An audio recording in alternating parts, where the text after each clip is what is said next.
Hello student, आज कक्षा 11 रसायन विज्ञान में हम लोग देखेंगे परमाणुवीय कक्षकों का अतिव्यापन। परमाणुवीय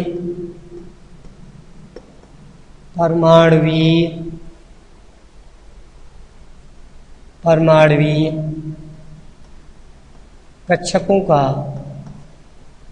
अतिव्यापन। परमाणुवीय कक्षकों का अतिव्यापन।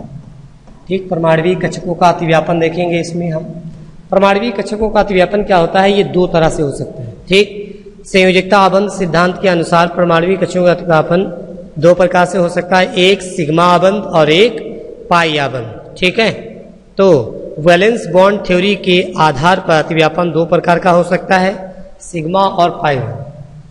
वीबीटी वैलेंस बॉन्ड थ्योरी के आधार पर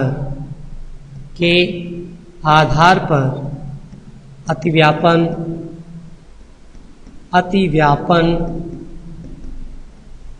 दो प्रकार से हो सकता है। अतिव्यापन दो प्रकार से हो सकता है डैश। नंबर एक, सिग्मा आबंध या सिग्मा अतिव्यापन। ठीक, ये अतिव्यापन ही है एक तरह से। ठीक, और अगला है पाई आबंध या फिर पाई अतिव्यापन। ठीक, पाई अतिव्यापन। इसमें अगर हम बात करें सबसे पहले सिग्मा आबंध की। सिग्मा आबंध, सिग्मा को हम ऐसे लिखते हैं, सिग्मा आबंध, सिग्मा बॉन्ड कैसे प्रिपेयर होता है, इसकी बात करेंगे कि सिग्मा आबंध बनता कैसे है। दो कक्षकों के परस्पर, इसकी डेफिनेशन क्या होगी, दो कक्षकों के परस्पर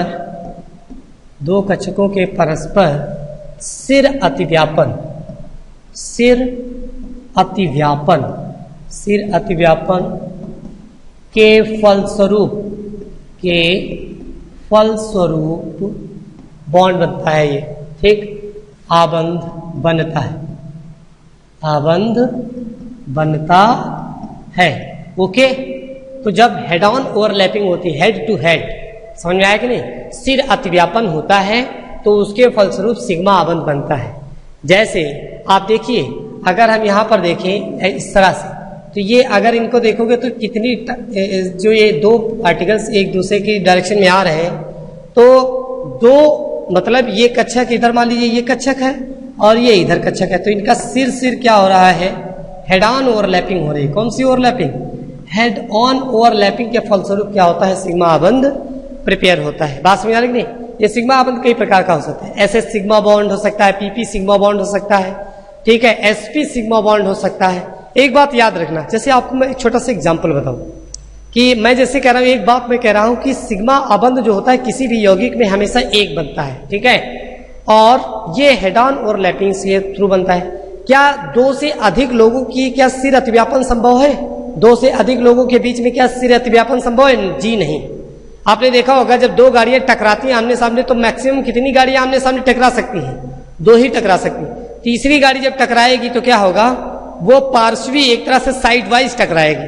लेकिन जो है आमने सामने जो टक्कर होगी अधिकांश लोगों की, वो दो ही लोगों की होगी। उसी तरह से जो सिर अतिव्यापन जो होता है बेटा, उसमें क्या होता है, आमने सामने जो है मतलब बिल्कुल एक सीधे एक रेखा में जब दो ऑर्बिटल्स या दो कक्षक होते हैं और उनका आपस में जब अतिव्यापन होता है, सिर अतिव्यापन, तो उसके फलस्वरूप नए बॉन्ड का फॉर्मेशन होता है जिसका नाम है सिग्मा बॉन्ड। ठीक है, तो ये हेड ऑन ओवरलैपिंग के थ्रू बनने वाला बॉन्ड होता है। दूसरी चीज, अगर हम बात करें सिग्मा आबंध की प्रॉपर्टी के बारे में, ये तो हो गया पहला पॉइंट। अगर दूसरे पॉइंट की अगर बात करें तो सिग्मा जो बॉन्ड होता है, मैं इसको आबंध को बॉन्ड लिख रहा हूं। ठीक, सिग्मा आबंध क्या होता है, मजबूत होता है। क्यों मजबूत होता है? क्योंकि हेड ऑन ओवरलैपिंग होती है, और हेड ऑन ओवरलैपिंग होने के कारण, सिर अतिव्यापन होने के कारण ज्यादा ऊर्जा जो है निकलती है, तो ज्यादा इनकी पोटेंशियल एनर्जी क्या होती है, एकदम कम हो जाती है। तीसरा जो पॉइंट है कि जो सिग्मा मजबूत होता है, तीसरा पॉइंट ये है कि जो ये मतलब सिग्मा आबंध है ये डायरेक्शनल होता है, मतलब इसमें दिशात्मक गुण होता है, दिशात्मक गुण होता है। अच्छा, दिशात्मक गुण होने के कारण ही क्या होगा कि ये कैसा होगा बताइए, ये जो है अणु की संरचना को निर्धारित कर सकता है दिशात्मक गुण होने के कारण। और चौथी अगर बात करें तो ये इंडिपेंडेंट एग्जिस्टेंस करता है, मतलब इसका मतलब इंडिपेंडेंट, किसी पर ये निर्भर नहीं रहता है। इसका मतलब स्थायी तो भी इसका क्या होता है, ये स्थायी तो इसका अधिक होता है, स्थायी अधिक होता है। और प्रकृति में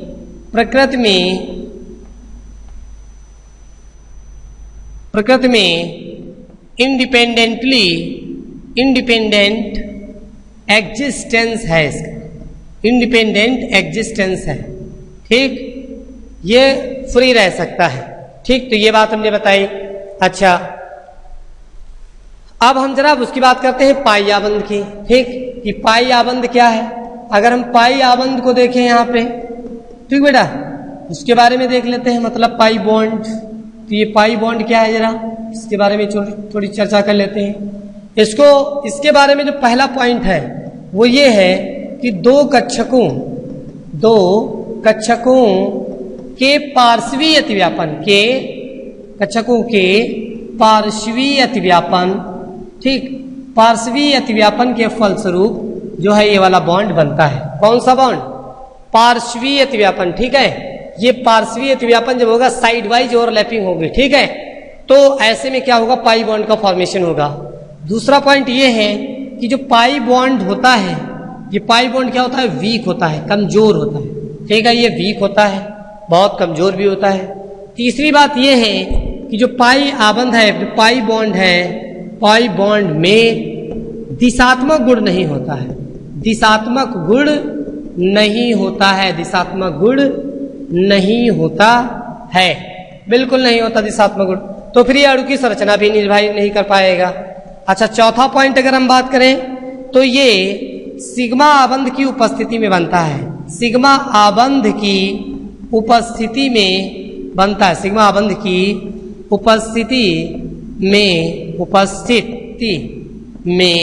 बनता है, ठीक है, सिग्मा आबंध की उपस्थिति में यह बनता है, ठीक बेटा।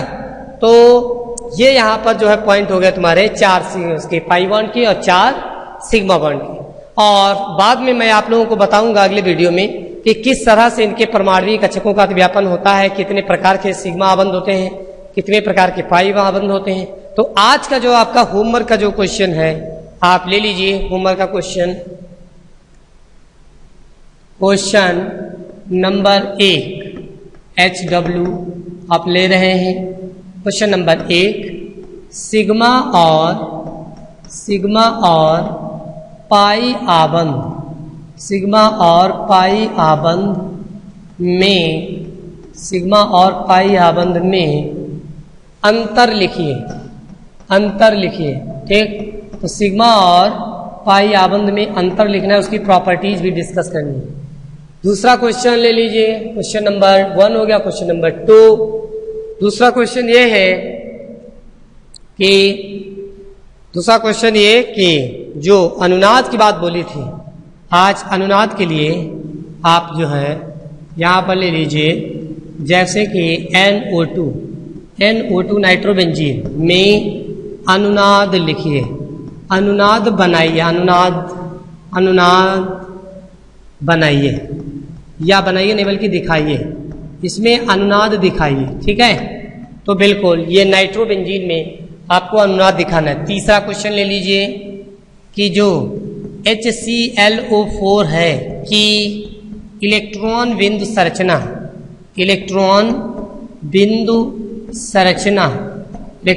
संरचना बनाइए, ठीक है, इलेक्ट्रॉन बिंदु संरचना बनानी। चौथा क्वेश्चन ले लीजिए,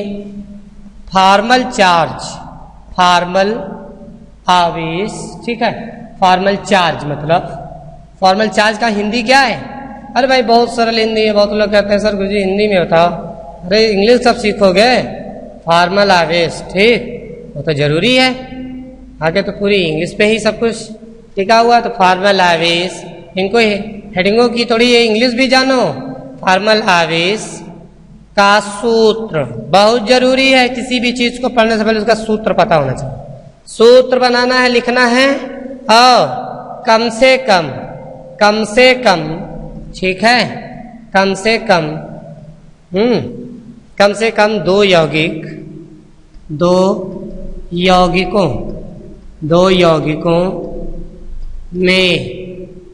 में फॉर्मल चार्ज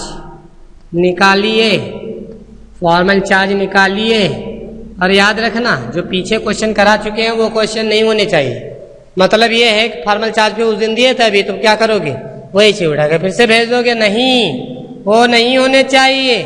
इसको दूर करने के लिए लीजिए, अपनी मर्जी से नहीं, बल्कि मैं बता रहा हूं, कम से कम वहां से हटाइए। कम से कम नहीं, बल्कि यौगिक में फॉर्मल चार्ज, वो यौगिक कौन होंगे, जैसे कार्बन डाइऑक्साइड लीजिए, कार्बन डाइऑक्साइड में और NO2 में, नाइट्रोबेंजीन में, ठीक, इन दोनों में तुमको फॉर्मल चार्ज निकालना है।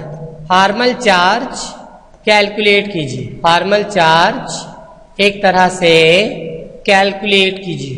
बताइए, कितना इजी क्वेश्चन हो गया, सारी प्रॉब्लम ही सॉल्व हो गई। अब आप लोग कार्बन डाइऑक्साइड और नाइट्रोबेंजीन में करेंगे। धन्यवाद।